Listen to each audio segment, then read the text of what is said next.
19 h. Madame, Monsieur, bonsoir et merci de nous rejoindre sur Al24 News pour cette nouvelle édition. Tout de suite, les titres de l'actualité de ce jeudi 9 mars. Funérailles en Palestine. Les 3 jeunes Palestiniens assassinés ce matin par les forces sionistes à Jenin rejoignent leur dernière demeure dans un flot de colère et d'indignation populaire.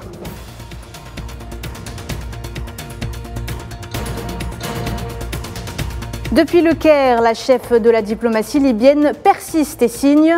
La Libye soutient l'initiative algérienne de réforme de la Ligue arabe.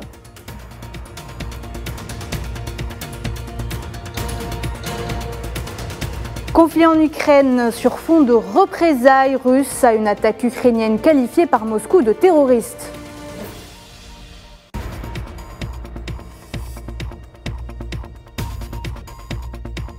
Et puis la Fédération algérienne de football a un nouveau sponsor. Le groupe Sonatrach accompagnera les Verts en 2023 et 2024.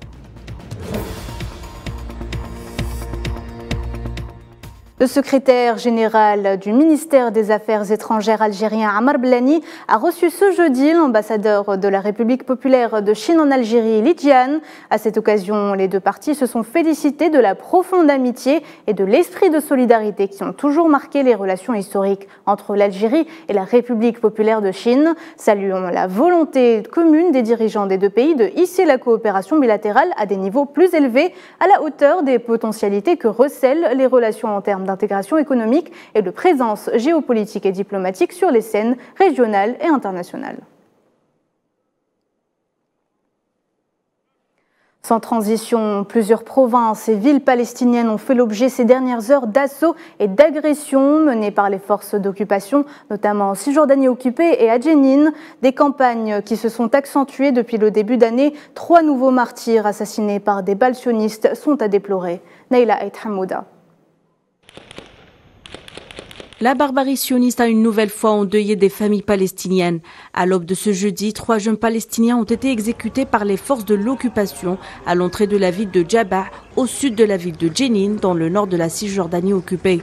Les 3 martyrs, Ismail Fakhouri, 26 ans, Naïef Malaïcha, 25 ans et Ahmed Fachafcha, 22 ans, se trouvaient à bord d'un véhicule civil lorsqu'ils étaient pris en embuscade et abattus de sang-froid par une unité spéciale des forces sionistes. Cet acte de violence et d'atrocité mené par la horde sauvage sioniste a fait réagir les autorités palestiniennes.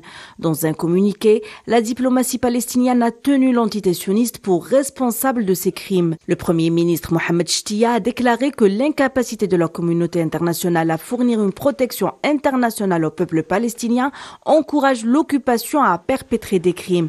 Il fustige l'impunité la plus totale de l'entité sioniste sous la complicité directe ou indirecte de la communauté internationale, en obligeant la Cour pénale internationale à rompre son silence.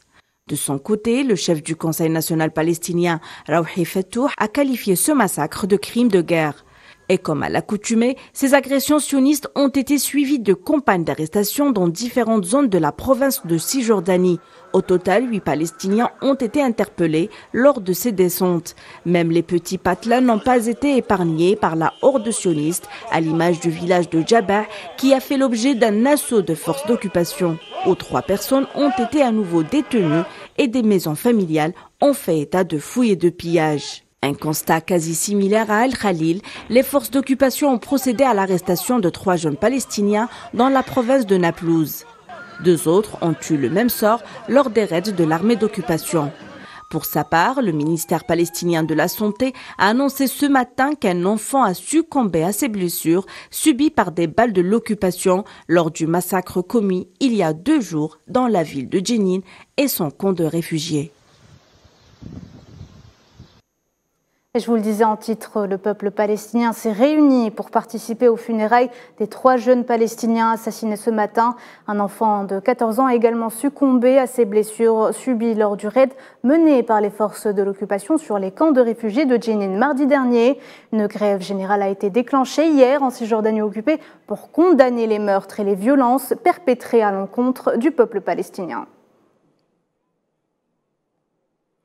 Et face à ces multiples incursions sionistes, le chef de la diplomatie russe a souligné l'importance de parvenir à une solution juste à la question palestinienne afin d'atteindre la stabilité dans la région du Moyen-Orient. Lors d'une conférence de presse conjointe avec son homologue saoudien à Moscou, Sergueï Lavrov a également plaidé pour la mise en œuvre des résolutions des Nations Unies et de l'initiative de paix arabe. La fronde anti-Netanyahou se poursuit pour la 5e semaine d'affilée. Des milliers de personnes protestent contre le gouvernement du Premier ministre de l'entité sioniste, alors que le secrétaire d'État à la Défense américaine est arrivé à Tel Aviv après avoir reporté sa visite en raison des nombreuses manifestations. Lloyd Austin a appelé les dirigeants de l'entité sioniste à prendre des mesures pour réduire les tensions en Cisjordanie occupée. Diplomatie, la ministre libyenne des Affaires étrangères Nejla El-Mengouche a rencontré son homologue palestinien Riyad El-Maliki au Caire. Une rencontre qui s'est déroulée en marge de la session ordinaire du Conseil de la Ligue des États arabes. Les deux parties ont traité des relations bilatérales et des moyens de les renforcer et de les développer afin de réaliser les intérêts communs des deux pays. Justement, la chef de la diplomatie libyenne qui s'est exprimée à l'occasion de la session ordinaire du Conseil de la Ligue des États arabes sur un certain nombre de dossiers a réitéré son soutien à l'initiative d'Alger relative à la réforme de la Ligue arabe. El-Mengouche a appelé les pays membres à adhérer et à travailler de concert avec l'Algérie pour que l'institution puisse fonctionner de manière efficiente.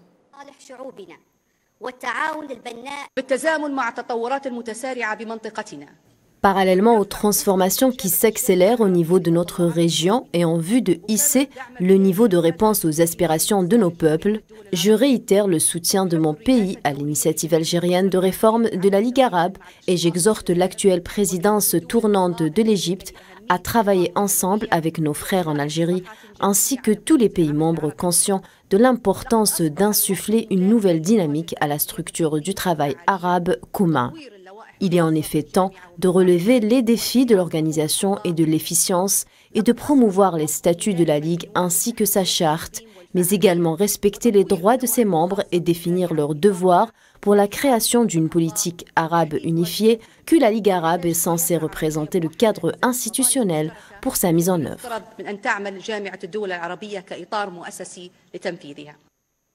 Diplomatie, le président tunisien a reçu à Tunis le chef d'État de la Guinée-Bissau et actuel président de la communauté des États d'Afrique de l'Ouest, Umaro Sissoko Embalo. Kais Saied a par cette occasion démenti ce qui circule sur les réseaux sociaux concernant les immigrants des pays d'Afrique subsaharienne résidant en Tunisie, rejetant fermement l'accusation de racisme. Il a également affirmé que les Africains sont avant tout des frères et que la Tunisie est victime de mauvaises interprétations. Indépendamment de nos couleurs, pour cela que moi je pense que des fois il y a des interprétations et les gens interprètent mal certains de nos propos. Tunisie, c'est un pays d'accueil de nos frères africains, surtout les gens qui viennent d'Afrique subsaharienne. Je pense que je vais transmettre cette incompréhension à certains des chefs d'État de notre sous-région, surtout ma sous-région qui est la CEDEAO. Et la Tunisie donne beaucoup de bourses à beaucoup de pays frères africains. Ils sont là dans les universités tunisiennes. Et vous-même, en tant que professeur, vous avez déjà vu des étudiants, des élèves qui viennent d'Afrique.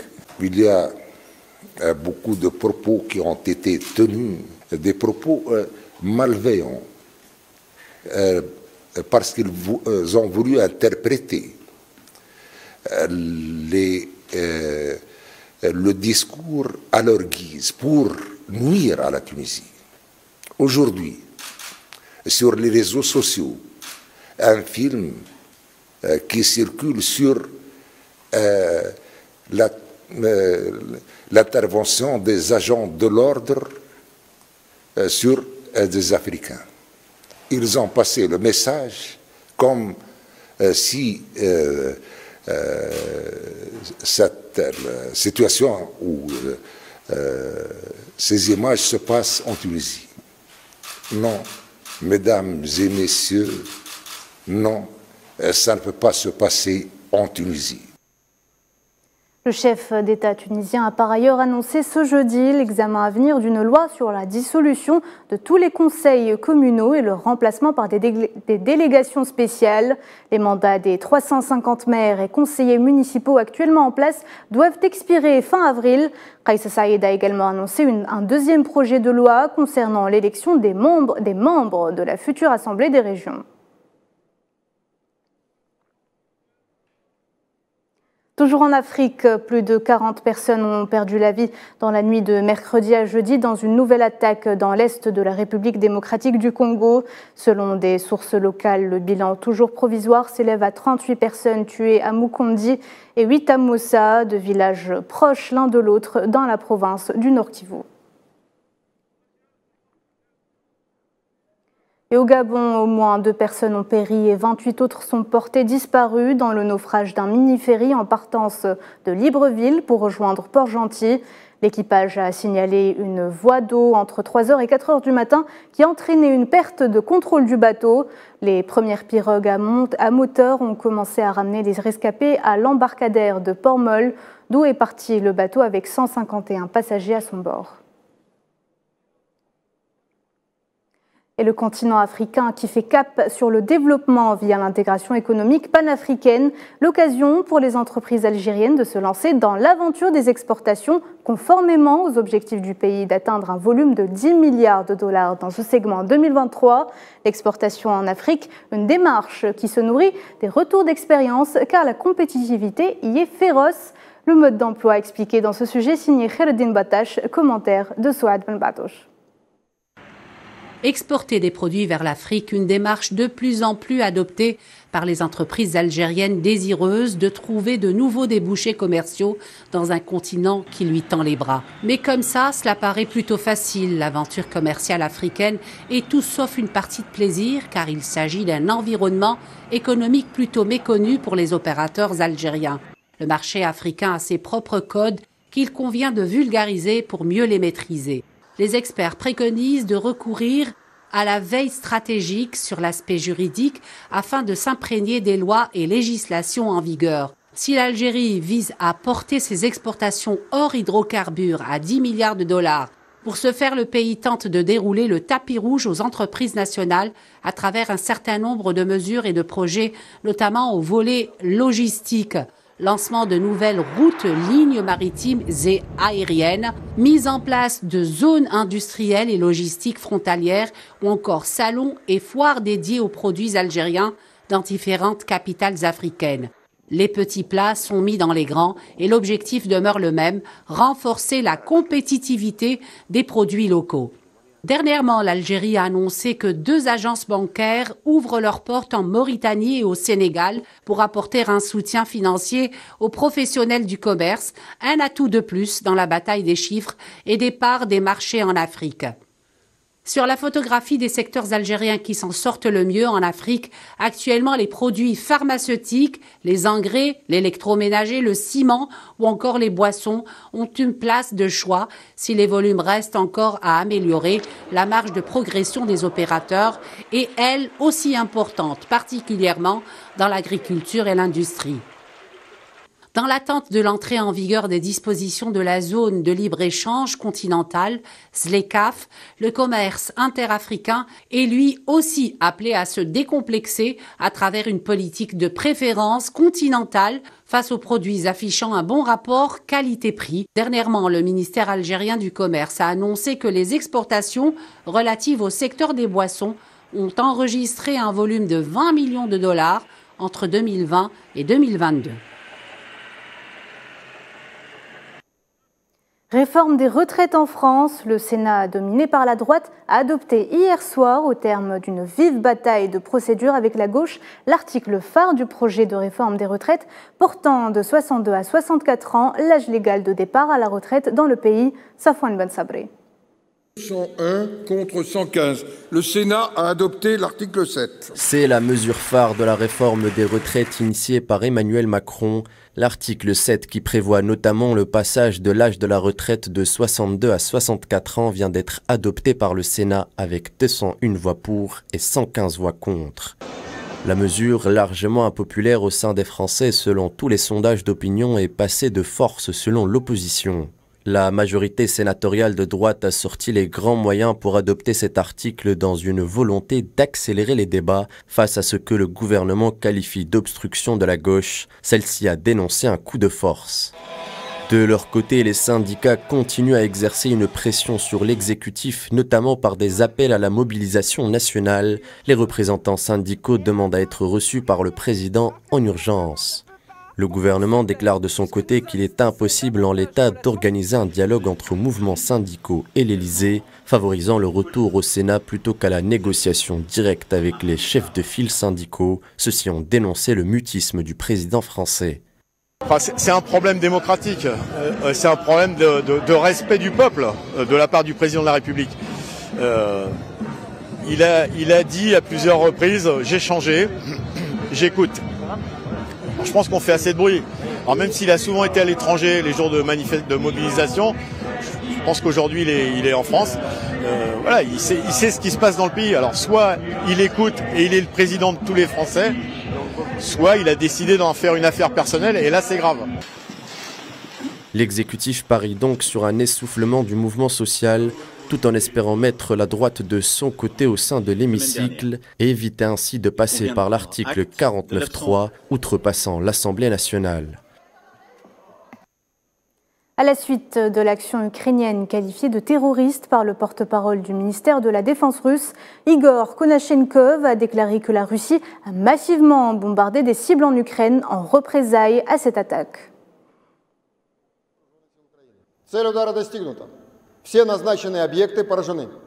En réponse aux actions terroristes du 2 mars organisées par le régime de Kiev dans la région de Bryansk, les forces armées russes ont mené une frappe de représailles massive.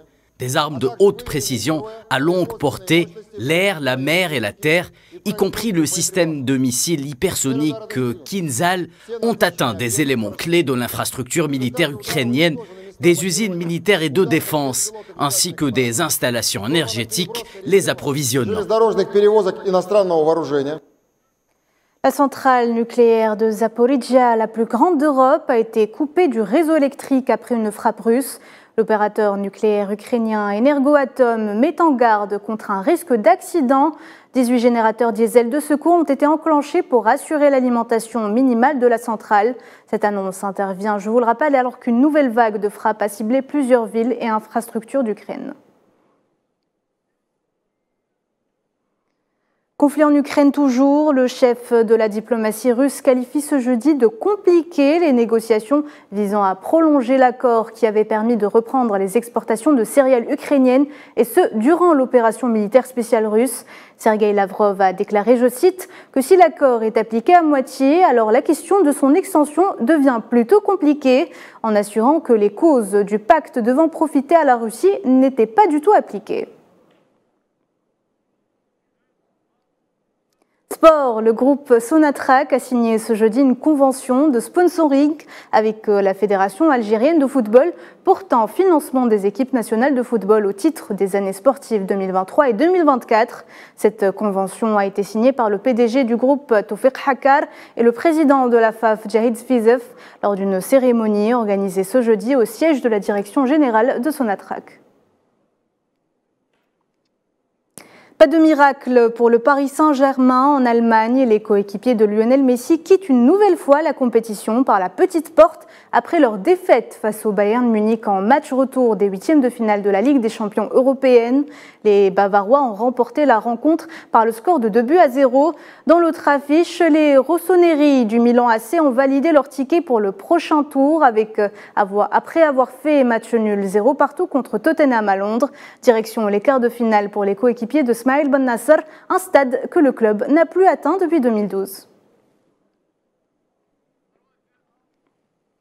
Et c'est la fin de ce journal. Merci de l'avoir suivi. L'information continue sur Al24 News. Très bonne soirée à tous. Au revoir.